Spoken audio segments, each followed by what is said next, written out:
palavra, né, que está chamando aqui o pastor José Carlos, para estar ministrando a palavra ao nosso coração. Aleluia, Jesus. Glória a Deus.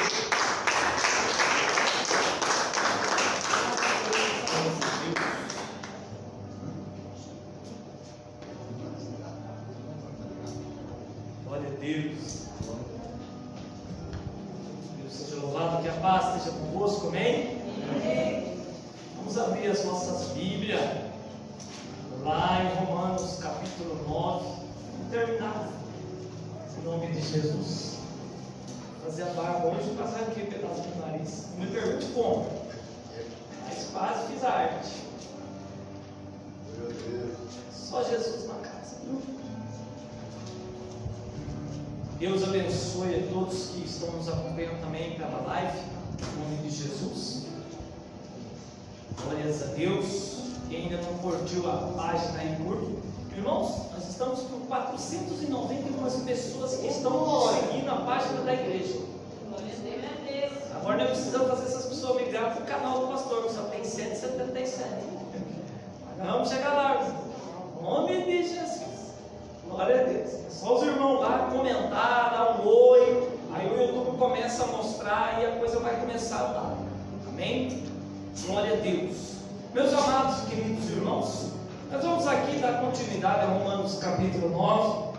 Nós paramos aqui no versos 19, né? Tem só mais 2 pontos para ser falado, em nome de Jesus. Vamos estar então lendo Romanos 9, versos 19, tá? Em nome de Jesus. Glória a Deus. Em Romanos 9, 19, continuação.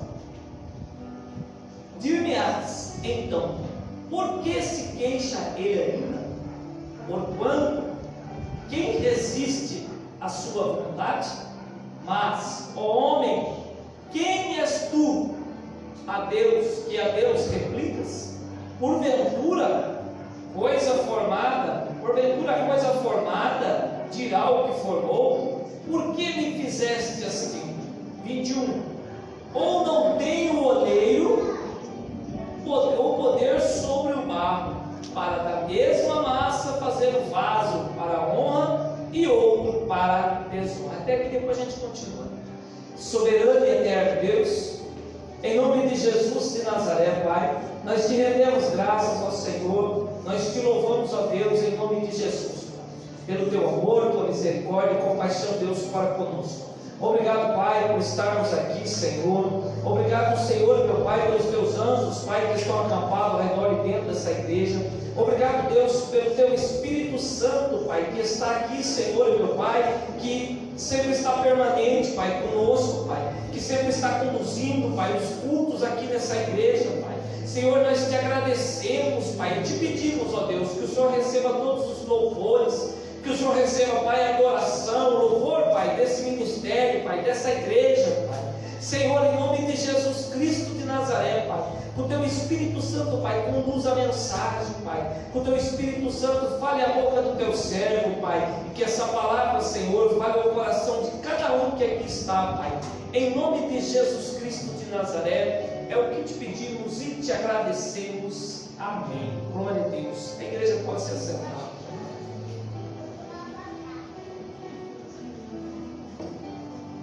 Meus amados e queridos irmãos, domingo passado, nós começamos Romanos 9 e fomos até o versos 18. Vou dar uma rápida passagem aqui do que foi falado, o tema da mensagem, para quem não veio à igreja. O tema da mensagem era a soberania de Deus na salvação. Eu quero que os irmãos entendam nesse capítulo que a salvação não vem do homem. A salvação, ela não depende de mim, ela não depende de você. A salvação não depende se você é bom, ou se você é bonito, ou se você tem carro, se você tem casa, enfim, se você é rico, se você é pobre. Não. A salvação é total soberania de Deus. A salvação está sobre o controle de Deus. Por isso que Jesus nos ensinou para nós não julgarmos. Não julgue para que não sejam julgados. E às vezes as pessoas têm essa mania, né? De achar que só a igreja denominação, porque a igreja somos nós, a denominação dela vai subir para o céu. Não é assim? Quantos lugares nós não devemos falar que só eles estão certos? Não, porque se vocês não guardar tal mandamento, vocês estão errados, vocês são excluídos. Porque a nossa igreja vai subir porque nós estamos fazendo parte dos 144 mil. E aí vai. Se você não tiver o cabelo comprido, você fica. Se você raspar as pernas, você vai ficar também. Enfim, há um monte de coisa. Mas em Romanos capítulo 9, a Bíblia é bem clara que quem está no controle da salvação, quem decide, quem dá a salvação é o Senhor, não tem outro. Então, eu dividi aqui em 5 pontos que eu falei para vocês domingo passado. Primeiro eu falei para vocês a tristeza do apóstolo Paulo. Se vocês lerem aí do versos 1 ao verso 5, que do 1 ao 3, ele chega a desejar ele ir para o inferno, ele chega a desejar a própria condenação, ele chega a desejar ser anátema, que é maldito, separado de Deus, para que o povo de Israel, os irmãos de Paulo segundo a carne, fosse salvo. Até aqui eu coloquei uma observação para vocês e falei assim, a importância de amar as almas, Nós temos aqui Paulo, e tudo bem que ele está falando dos judeus, tudo bem que ele está falando dos irmãos dele, do povo de Israel, mas se nós vemos lá no capítulo 17, até eu fiz uma live lá no Facebook, falando no capítulo 17, o amor de Paulo pelas almas do povo ateniense, de Atenas, que ele chega naquele lugar, ele anda naquela cidade e ele vê um povo perdido em idolatria, e ele está vendo que aquele povo vai a passos largos para o inferno. Então a Bíblia diz que o espírito de Paulo se comove dentro dele. O que é isso? É amor pelas almas, é a misericórdia pelas almas, é o que Jesus queria, estava dentro de Paulo. Em outras palavras, o Espírito Santo estava dentro de Paulo, impulsionando Paulo a olhar para as almas da forma que Jesus olhava. Falei isso para vocês domingo.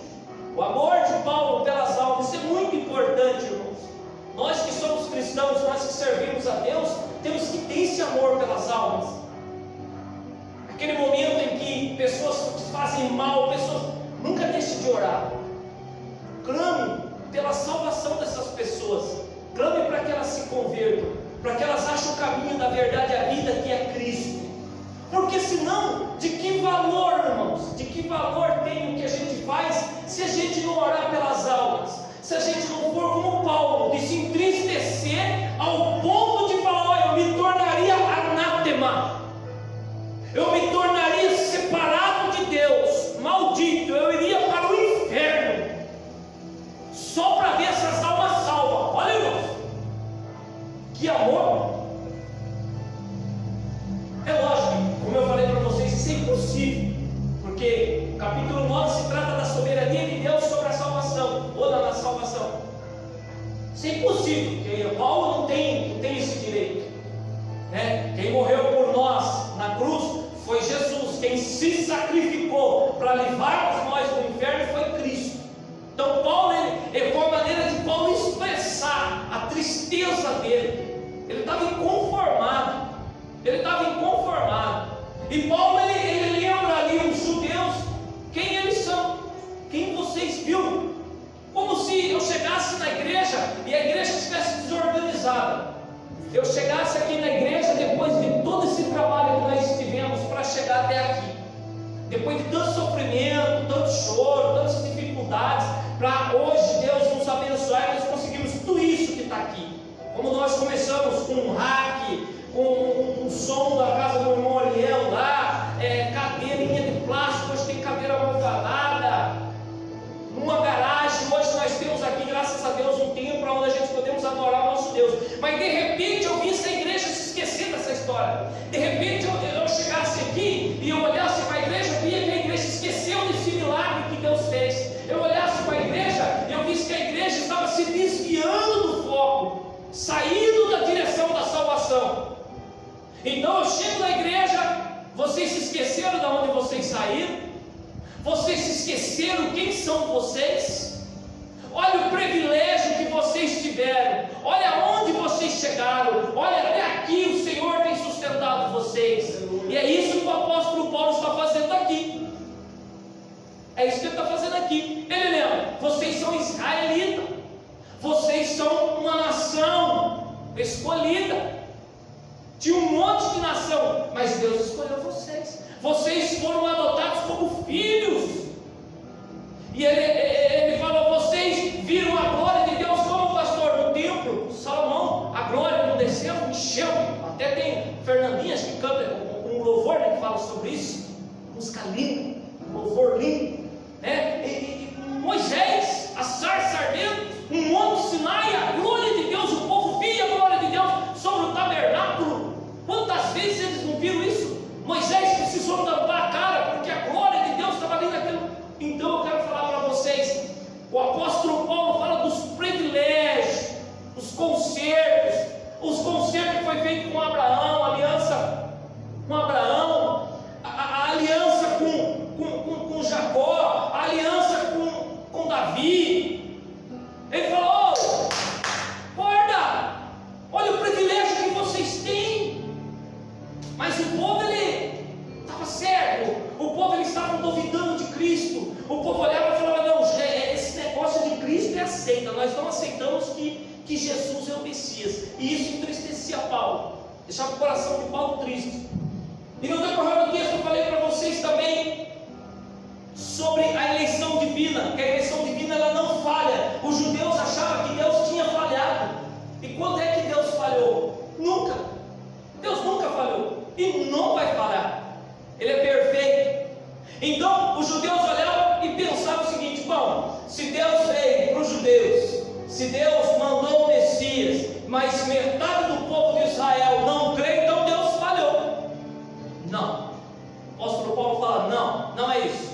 Primeiro, porque a eleição de Deus não é genética.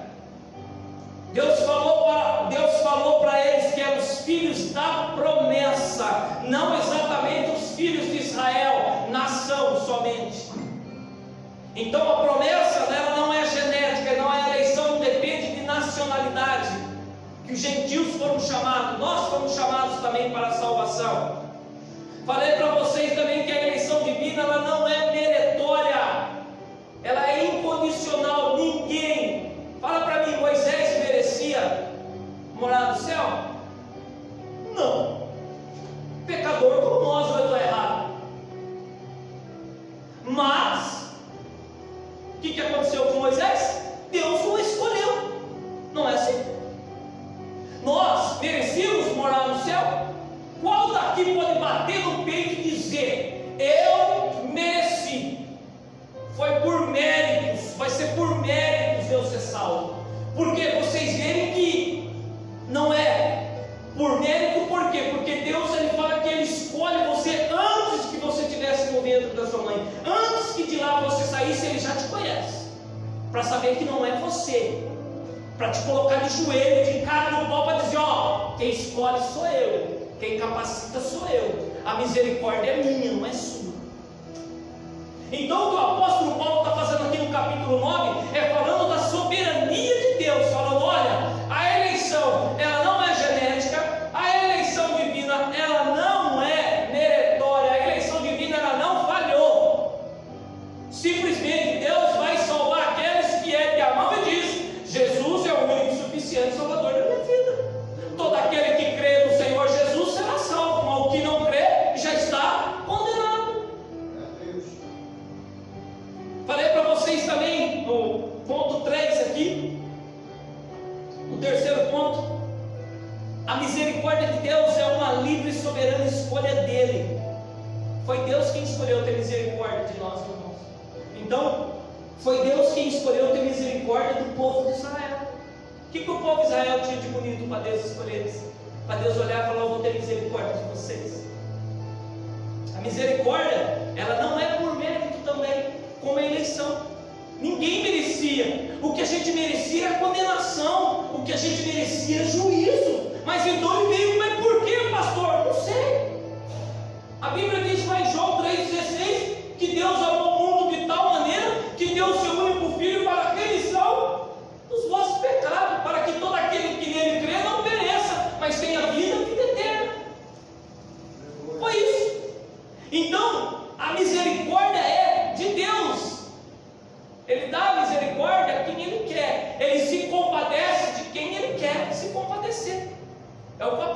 Paulo fala. Se vocês forem obedientes, se vocês estiverem na presença de Deus, se vocês andarem conforme as leis, conforme a palavra, a lei, a palavra te ordena, é lógico que a misericórdia de Deus vai estar sobre a sua vida. A Bíblia não diz que a misericórdia de Deus se renova todos os dias, todas as manhãs? E nós merecemos? Mas Ele faz isso. Irmão, você já pensou se a salvação fosse por mérito? O que ia acontecer com nós? Aí não salvava um, irmãos. Imagine, se Ele fosse ver pensamentos, palavras, os seus atos. Só essas 3 coisas que eu estou falando para vocês, tem muito mais. Você acha que a misericórdia de Deus fosse por mérito, a gente ia ter a misericórdia de Deus? Claro que não. Claro que não. E o homem, irmãos, o homem ele só tem aquilo que ele merece. No verso 17, 18, eu falei para vocês que Deus, quando Ele dá ao homem o que ele merece pelos seus pecados, não é uma tirania de Deus. Não é que Deus é bravo, não é que Deus é um Deus que, vamos dizer assim, um Deus que não tem misericórdia. Não era, não. É simplesmente, ninguém vai para o inferno, irmão, se não mereceu o inferno. Ninguém vai morar no céu, irmãos. Ninguém vai morar no céu, irmãos, se não se livrar do pecado. Se você merece, se você está livre do pecado, você vai morar no céu. Mas se você está sujo, se você está se lambuzando no pecado, fazendo tudo para contrariar a Deus, tem muitas pessoas que querem esperar para o último minuto. No último minuto eu me arrependo e eu consigo ser salvo. Vai dar tempo? Será que você vai conseguir olhar para o céu e pedir perdão? Será que vai dar tempo de dar o último suspiro e clamar pela misericórdia de Deus? Então, o apóstolo Paulo, aqui em Romanos capítulo 9, ele está falando sobre a soberania de Deus, que o homem não tem controle exatamente de nada, principalmente sobre a salvação. Quem decide é Deus. Por isso que, repito novamente o que eu falei no começo, não podemos julgar, não podemos dizer esse vai para o inferno ou aquele vai para o céu. Não podemos fazer isso, irmãos. Eu sei que tem algumas pessoas que morrem de vontade de mandar o outro para o inferno, né? Queria que fosse para o inferno. Cuidado com o que você deseja, viu? Tem pessoas que às vezes eu sempre comento que vai ter que acontecer alguma coisa lá no céu se fosse desse jeito, porque você imagina, eu não gosto de fulano, eu não gosto de ciclano, eu não gosto de Beltrano. Quando chegar lá no céu, como é que vai ser a conversa? Um dos dois vai ter que ir para o inferno, então, porque os dois juntos vão poder ficar, porque vão brigar, vamos dizer, né?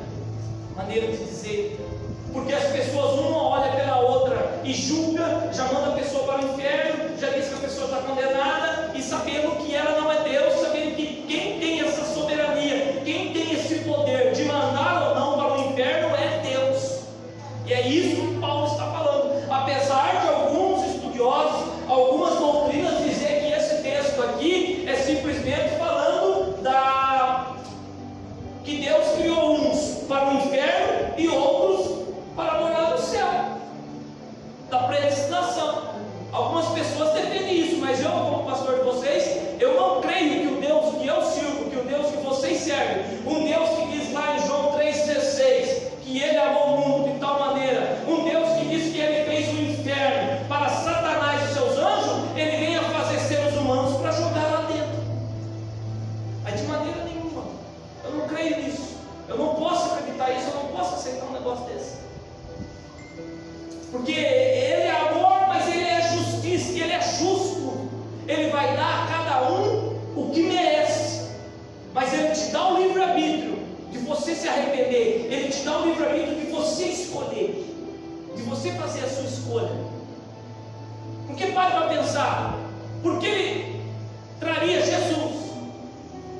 Um pedaço dele, ou Ele próprio, vamos dizer, é o próprio Deus que veio em carne, sabendo que Ele já tinha as pessoas que iam ser salvas. Então, há coisas que não devem ser nem discutidas, meus amados irmãos, viu? evite esse tipo de comentário, tipo de discussão. Como eu estava falando ali fora com o Bruno me disse que nós comentamos sobre arminiano e calvinista. Ele falou para mim que tem não sei o nome do outro, ele falou para mim, que ele disse que o homem, ele fala assim, o certo homem, ele fala assim: eu não sou nem calvinista nem arminiano, eu sou de Jesus Cristo. Essa é a palavra certa. O que você é, calvinista ou arminiano? Eu sou de Jesus Cristo. Acabou. Eu creio no Senhor Jesus Cristo e creio que Ele vem buscar a sua igreja. Amém? Irmãos, continuando aqui o quarto ponto, que hoje nós vamos terminar o quarto ponto, vai ser rápido. Olha lá. No quarto ponto, ele diz: a queixa humana é uma atitude atrevida contra Deus. No versos 19 ao 29, nós vamos ver que a queixa humana é uma atitude atrevida contra Deus. Nós temos 5 observações aqui para a gente ver.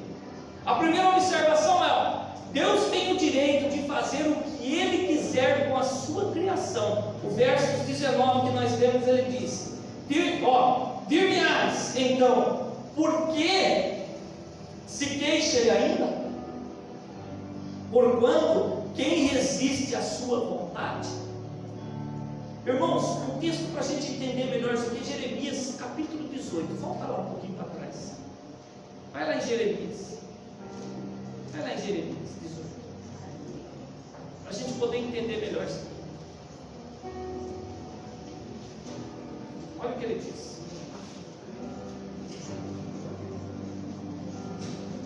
A Bíblia é tão maravilhosa que ela nos ensina.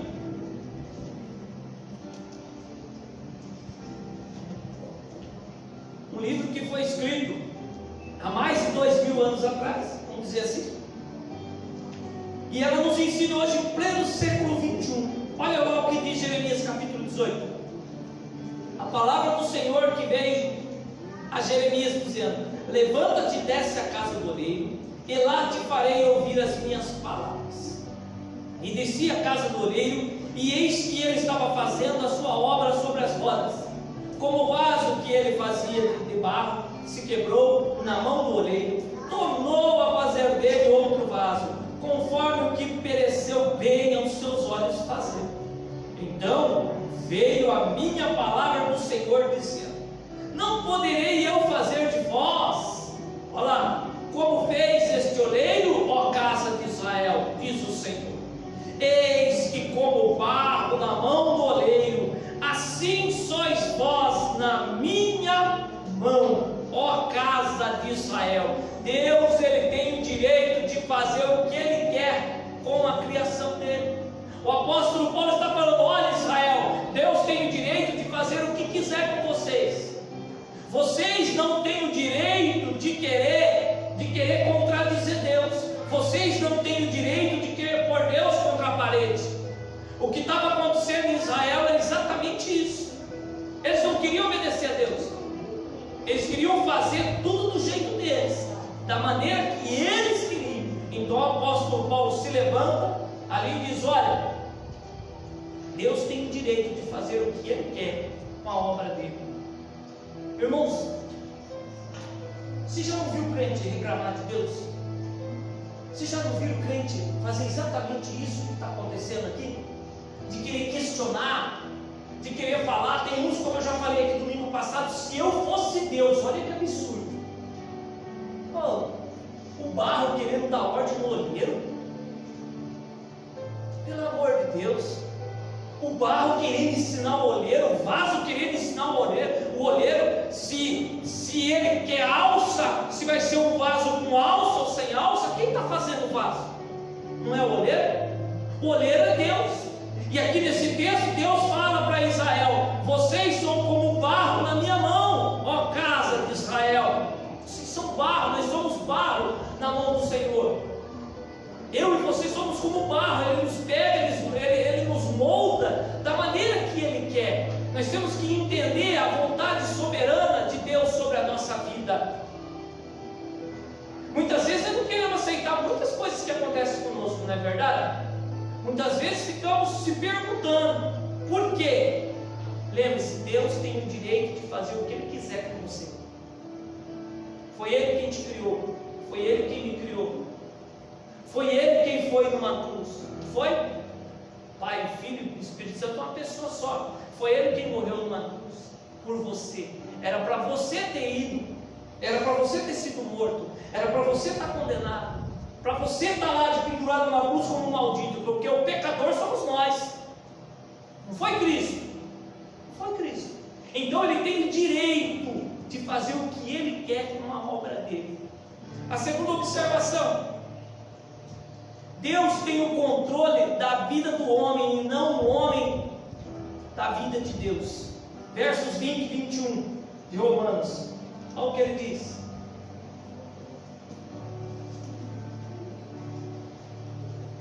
Mas, ó homem, quem és tu que a Deus replicas? Porventura a coisa formada dirá o que formou? Por que me fizestes assim? Isaías 45, 9. Volta um pouquinho lá atrás. Isaías 45, 9.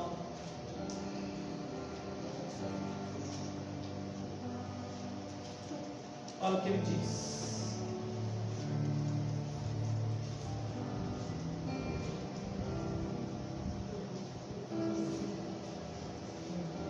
Ai daquele que contende com o seu Criador, caco entre outros cacos de barro. Porventura dirá o barro ao que formou, que fazes? Ou a tua obra não tens mãos? Nós somos como caca de telha, pedaços de barro na mão de Deus. Nós não podemos querer ter o controle de Deus. Nós não podemos querer que Deus faça tudo o que a gente quer. O apóstolo Paulo está dizendo para os romanos aqui, para os judeus que estavam em Roma ali, para que todos que estavam ali, viu? Vocês não têm o controle de Deus. Vocês não têm o controle sobre a vida de Deus. Quem tem o controle da vida de vocês é Deus. Vocês são como cacos de telha. Caco de telha. Olha o que nós somos, irmãos. E ainda tem gente que anda como se fosse, né, a rainha da cocada preta, não é assim? Como se tivesse um rei da barriga. Nós somos barro, somos pedaços de telha, pedaços de caco, na mão de Deus, na mão do oleiro. E Ele nos molda como Ele quer, Ele nos faz como Ele quer. É isso que o apóstolo Paulo está dizendo. O que ele quer dizer com isso é: Deus é soberano, Ele faz tudo o que lhe apraz, do jeito dele, não é do seu jeito, não é da sua maneira, é do jeito que Ele quer. E não adianta bater o pé, que nem criança mimada, quando vai no mercado, vê algo, começa a bater o pé até a mãe dá. Não funciona com Deus. Não vou mais na igreja, não vou mais cantar, não vou mais pregar, não, viu? Não adianta.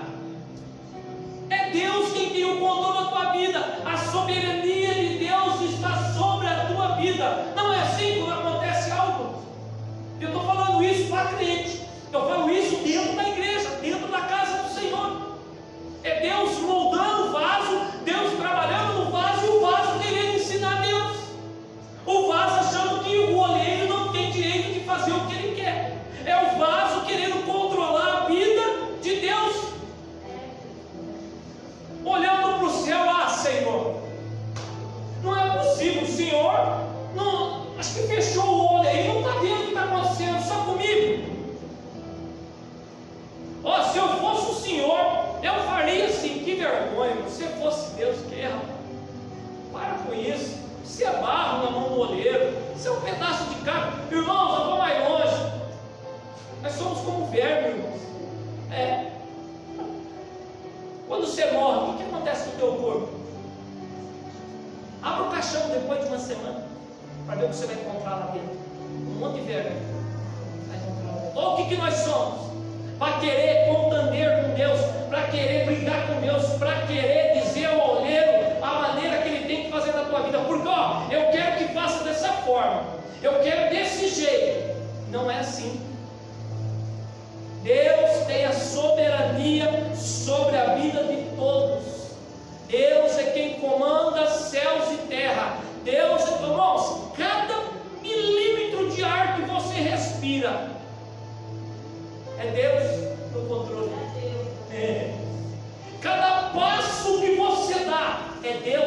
no controle. Deus no controle. A criança que gera dentro do ventre da mãe, cada segundo, cada milésimo de segundo, cada batimento cardíaco dessa criança, cada momento que ela respira, é Deus, soberania de Deus, controle totalmente de Deus. É disto que o apóstolo Paulo está falando aqui em Romanos 9. A soberania de Deus sobre a vida do homem, a soberania de Deus sobre a salvação, na salvação. Ninguém é super-homem, ninguém é mulher maravilha, ninguém vai se salvar sozinho, ninguém vai se salvar por méritos próprios, ninguém tem a autoridade de questionar o soberano, ninguém pode ser o maior pregador da face da terra, nem Moisés, nem Elias, ninguém. Vocês lembram quando chegou o momento que Jó só questionava Deus? Né? Por que, Senhor? Não foi assim? Por que, Senhor? Por que isso? Eu ajudava o pobre, eu tinha um bom coração, eu fazia isso, não foi? Jó faz isso, não fez? Jó não estava entendendo o que estava acontecendo com ele. Jó tinha um ponto de interrogação enorme sobre a cabeça dele. Ele não bravejava contra Deus. Ele de maneira nenhuma ele brigava contra Deus. Isso ele não fazia. Mas a todo momento ele se justificava mais a ele do que a Deus. Chegou o momento que Deus falou: chega, Jó, chega, vou te fazer uma pergunta, e você, como homem inteligente, vê se você consegue me responder. Aonde você estava quando eu fundei céus e terra? Quando eu pus limite nos mares? Aonde você estava? Quando eu fundei tudo, quando eu fiz tudo? Você tem inteligência? Me responda. Irmãos, é para a gente ficar, pianinho, caladinho. Aquela música, aquele louvor do irmão Lázaro: eu vou passando pela prova dando glória a Deus. Esse texto é para isso, para nós sabermos que mesmo que a nossa vida esteja de ponta cabeça, Deus ele é soberano, mas Ele sempre está e esteve no controle de tudo, do começo ao fim. Ele não perde o controle de nada. Foi o que Ele fez com Jó. O que Jó fez? Colocou a mão na boca. Tipo, falei demais, falei do que não era para falar. Infelizmente tem crente que está assim, falando demais, reclamando demais, falando do que não sabe. Vocês acham que o céu para, irmãos? Vocês acham que em algum momento Deus para de dar livramento para você? Você acha que por mais que você esteja fraquinho na fé, por mais que você esteja pindingando, por mais que você esteja, eu não estou nem aí com a igreja, eu não gosto, não quero ir mais, eu não vou, eu vou conhecer um pouco o mundo lá fora, Deus sempre envia um anjo para estar guardando. Deus sempre está trabalhando em prol de você se converter de verdade, em prol de você estar diante do altar dele. Ele nunca te abandona, porque Ele é soberano. Ele sempre está te observando. Mas Ele é um Deus justo. Ele é um Deus justo. Ele simplesmente vai deixar você escolher o que você quer. Jesus não fazia isso quando Ele acorda. Viu? Chegou a dizer: o que você quer? Eu quero ver. Ó, o que você quer? Ele pergunta: o que você quer? Ele te dá um livramento. Você escolhe. Deus ele não fez ninguém para morar no inferno. Ou vocês acham que um Deus tão maravilhoso, um Deus que Ele ama a todos, um Deus que diz que Ele não tem prazer na morte do ímpio, um Deus que converteu Manassés, a oportunidade que Ele deu para Manassés, Ele não podia pegar Manassés e mandar Manassés direto para o inferno? Ele podia. Mas ele pôs Manassés no calabouço, Manassés se arrependeu e voltou. Se converteu, se arrependeu. O que dizer de Saulo, que era Paulo, de Saulo, que agora é Paulo? A conversão desse homem. Quem diria que esse homem ia ser um apóstolo, um seguidor de Jesus Cristo? Então vocês veem a soberania de Deus, o controle de tudo está sobre a mão de Deus.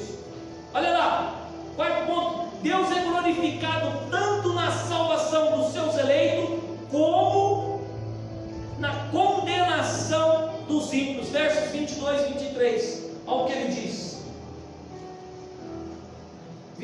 23, ele diz assim: e que direis, se Deus, querendo mostrar a sua ira e dar a conhecer o seu poder, suportou com muita paciência, não foi com paciência, foi muita paciência, irmãos, foi com muita, olha lá, muita paciência nos vasos da ira, preparados para a perdição, para que também desse a conhecer as riquezas da sua glória, nos vasos de misericórdia, que para a glória já dantes preparou.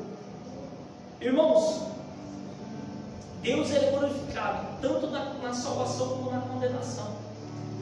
Por quê? Porque Deus, Ele é um Deus justo, Ele dá ao homem exatamente o que ele merece. Então, foi salvo, glória a Deus, pela salvação, pela misericórdia de Deus, certo? Fomos salvos do juízo pela misericórdia de Deus, que enviou Jesus.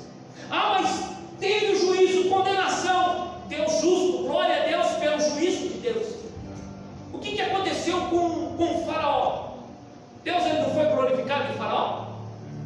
Faraó entrou no mar, que o povo estava atravessando a selva, perseguiu o povo de Israel. O que Deus falou? Eu vou me glorificar em faraó. Deus foi glorificado no mar que se abriu para o povo passar seco, como Deus foi glorificado também na morte de faraó e o seu exército. Por isso que a Bíblia ensina para você: em tudo dai graça, em tudo agradeça. Veja o que diz lá em Efésios 2. Efésios 2, um pouquinho para frente aí. Efésios 2, 4.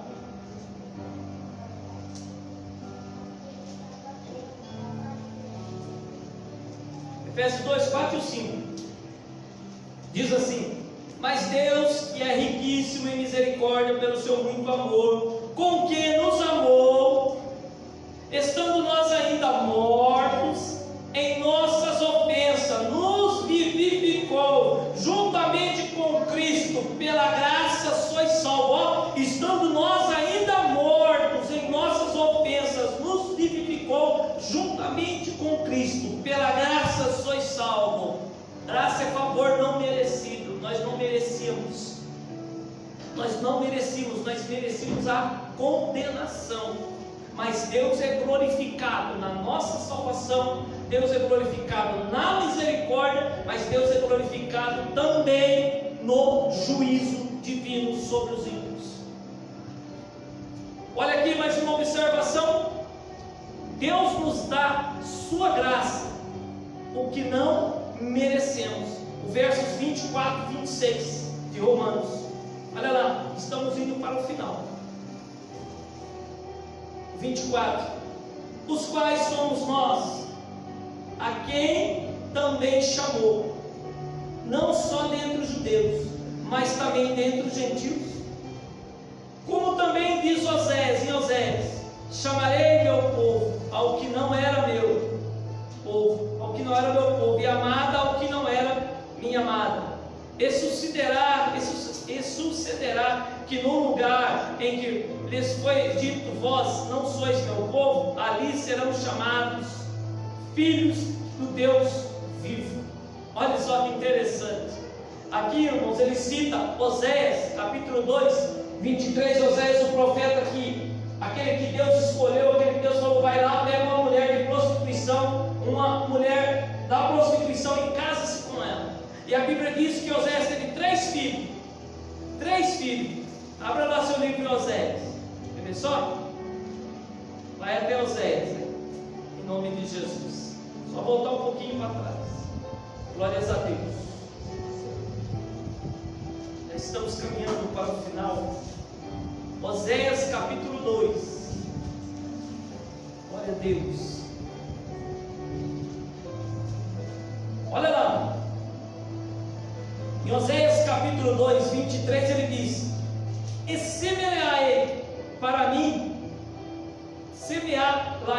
mim na terra, e compadeci-me-ei de Loam e a Lo-ami, direi: tu és o meu povo, e ele dirá: tu és o meu Deus. Agora olha, tiveram 3 filhos Oséias com essa mulher. O primeiro significava desprezado. Desprezado. Olha, aliás, o primeiro era Deus espalhou. O segundo, desprezado. O terceiro, não é meu povo. Só que no versos 23 agora, o Senhor está dizendo que esses filhos vão ser chamados de meu povo. O que ele está querendo dizer com isso? Mas era de outro navio, de prostituta, viu? Eu escolhi.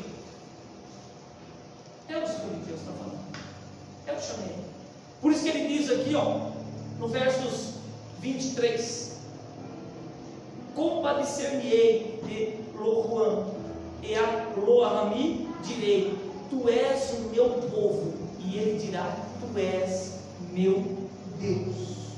Então, no versos 25 ele diz: ao que não era meu povo e amada, aqui não era amada. Olha lá, ao que não era meu povo e amada, aqui não era amada. Sucederá que no lugar que lhes foi dito: vocês não serão meu povo, que olhava para os filhos da prostituta, filho de Osés, isso aí não vai ser povo de Deus, isso aí não faz parte.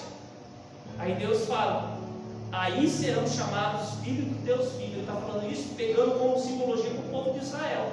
O povo de Israel estava saindo fora de novo caminho. O povo de Israel estava se prostituindo com idolatria. O povo de Israel estava simplesmente um declínio espiritual. Então ele pega Oséias, faz Oséias casar com essa mulher para mostrar o que está acontecendo. Vamos dizer, Oséias é Israel. Oséias casando com Israel. Seria o casamento de Israel com o mundo. E gerou 3 filhos. Desses 3 filhos, Deus espalhou, né? Um significava Deus espalhou. Os outros 2, Deus fala para eles: olha, no lugar onde vocês disseram que vocês não iam ser povo de Deus, ali mesmo, naquele lugar, vocês vão ser chamados meu povo. Soberania de Deus. É Deus quem escolhe. Talvez o povo lá de Israel olhava para Paulo e tinha Paulo como um traidor. Esse homem está pregando totalmente contra tudo aquilo que a gente sabe, tudo aquilo que a gente aprendeu. Mas não era que Paulo estava indo contra eles. Paulo simplesmente estava indo a favor das Escrituras. Paulo simplesmente estava a favor daquilo do que Deus tinha falado na palavra. Não era o que os judeus queriam. Os judeus queriam ir pela lei. Paulo queria ir pela graça, pela fé.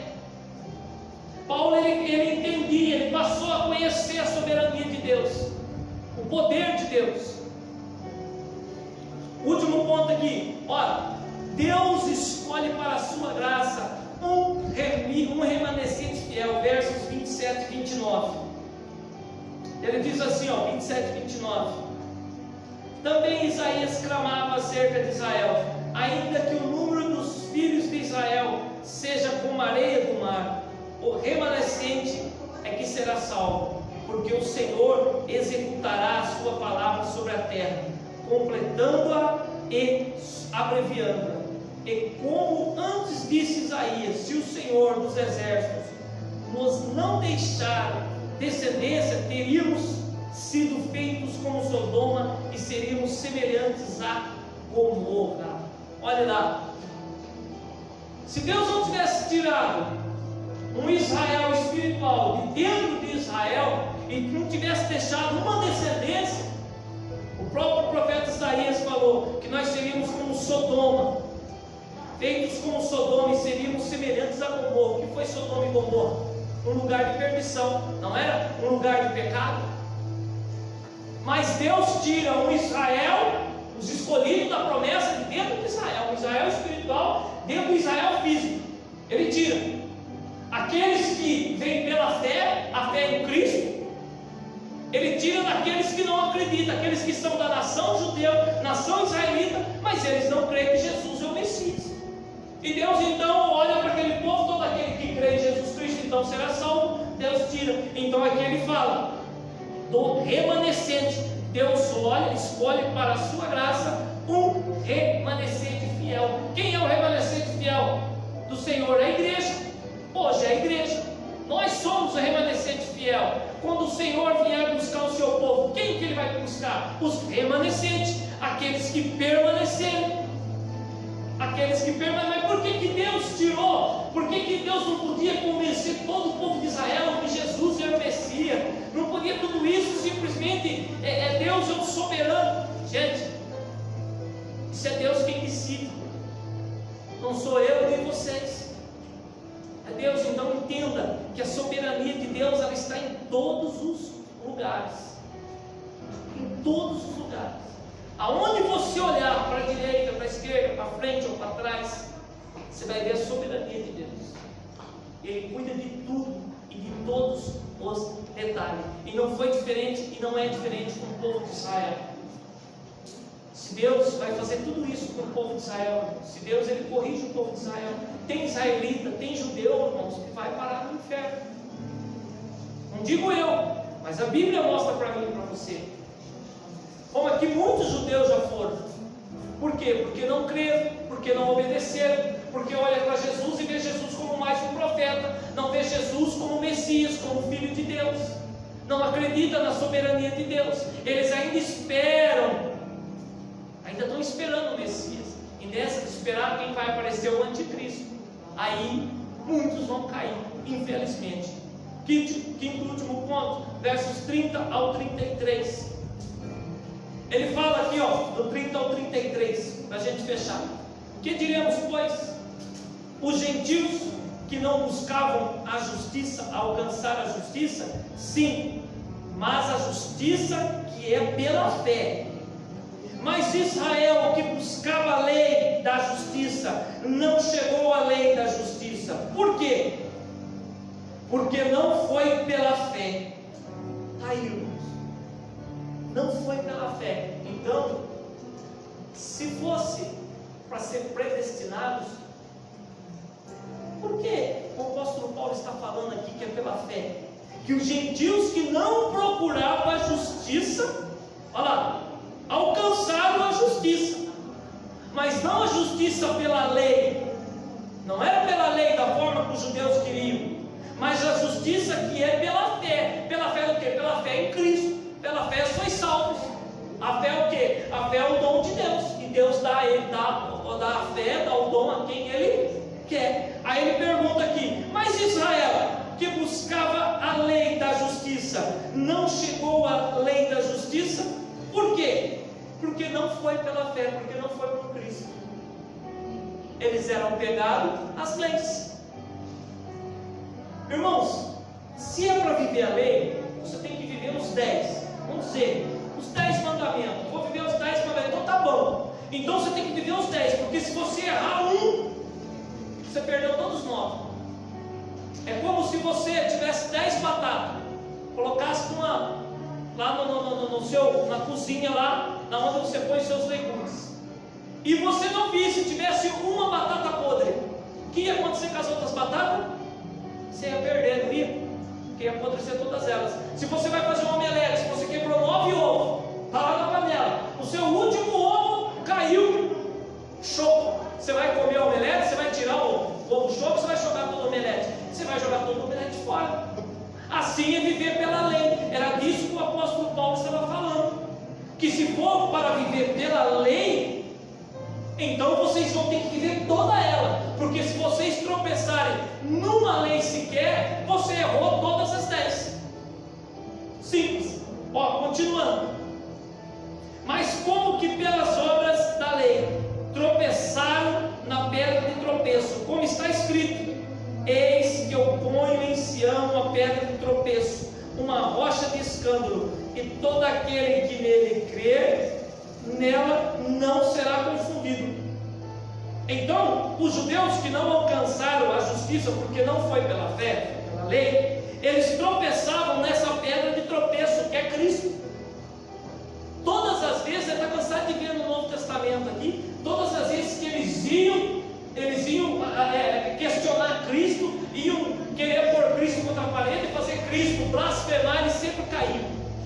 Cristo sempre olhava para eles e ensinava a eles. O que é isso? Eles iam pela lei, o Senhor vinha pela graça, Ele vinha pela fé. Eles tropeçavam em quem? Na pedra de tropeço. Eles tropeçavam em Cristo.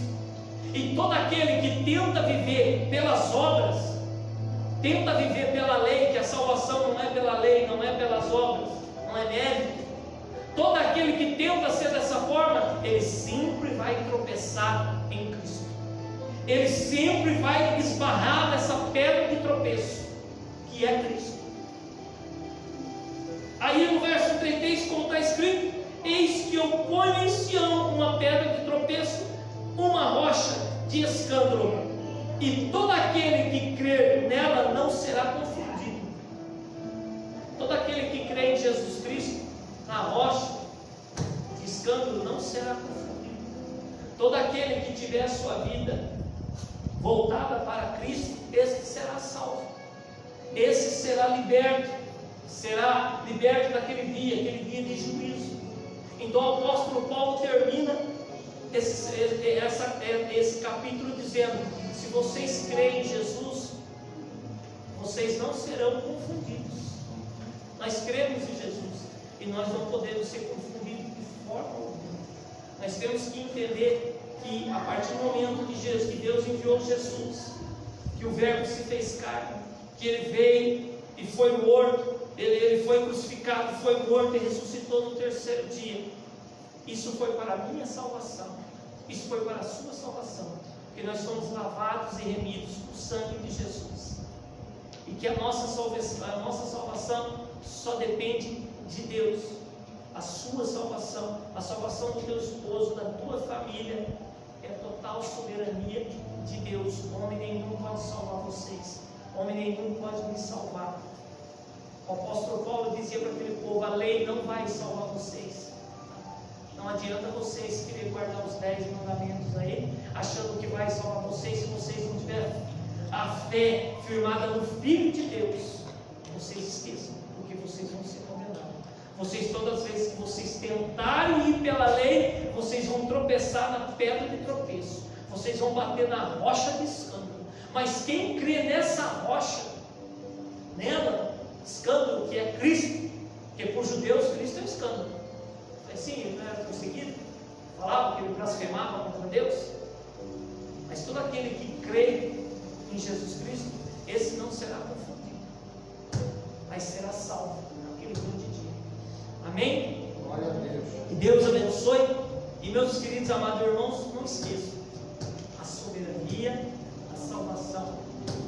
Sobre a salvação vem de Deus, somente Ele. Amém? Deus é o soberano.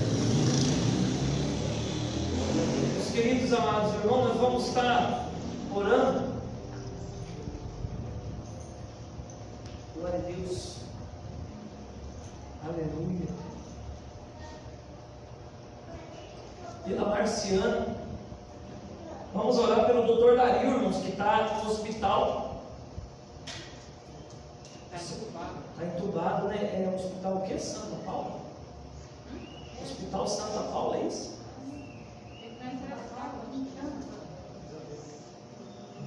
Tá. Dr. Dário está no hospital, entubado. Todo mundo conhece o Dr. Dário aqui das Pedras, né? Vamos orar pela Maria e família. Vamos orar pela Eliene, minha prima. Vamos orar também pelo doutor, pela dona Dita, sogra da nossa irmã Fábia. E vamos orar pela dona Maria, em nome de Jesus. Oração também para a avó da nossa irmã Érica. Amém. Vamos estar orando em nome de Jesus. Ela está enferma, passa sem pulso, é isso, né? Amém. Dona Nalda, né? Glórias a Deus. Então vamos colocar de pé. Oi? Não está aqui. Mas amém. Vamos estar orando também pela Cidinha, em nome de Jesus. Glória a Deus. Lawane. Glória a Deus. Vamos estar apresentando também a Lawane, em nome de Jesus. Glória a Deus. Às vezes aqui, irmãos, é difícil, mas o pastor ainda vai aprendê-lo. Vamos orar, em nome de Jesus. Soberano e eterno Deus, em nome de Jesus de Nazaré, nós te louvamos, ó Pai, te agradecemos, ó Deus, em nome de Jesus, Pai. pelo Teu amor, Pai, pela Tua misericórdia, Deus, e Tua compaixão, Senhor, para conosco. Pai, em nome de Jesus, apresentamos agora diante do Senhor, Pai, a Marciana, Pai, apresentamos também, Pai, o Dr. Dario, Pai, apresentamos, Senhor, a Lauana, apresentamos a Maria, a família, Pai, apresentamos, Senhor, a Eliene, Pai, apresentamos, Senhor, a Dona Benedita, Pai, apresentamos, Senhor, a Dona Maria, a Vilma, Pai, apresentamos, Senhor, meu Pai, a Dona Nalda, Pai, apresentamos diante do Senhor, Pai, o Rafael, Pai, Senhor, apresentamos, Pai, essas vidas diante do Senhor, Pai, pedindo, Senhor, que o Senhor as abençoe, Pai, pedindo, Senhor, que haja cura, Pai, sobre essas enfermidades, Pai, pedimos, ó Deus, em nome de Jesus, Pai, que o Senhor as guarde, as livre, Pai, de toda seta maligna, Pai, de todo mal que Satanás queira intentar contra essas vidas, Pai, visita essas casas, Pai, abençoa as famílias, Pai, tira de lá toda a contenda, Pai, tira de lá toda a confusão, tira de lá todo espírito de enfermidade, Pai,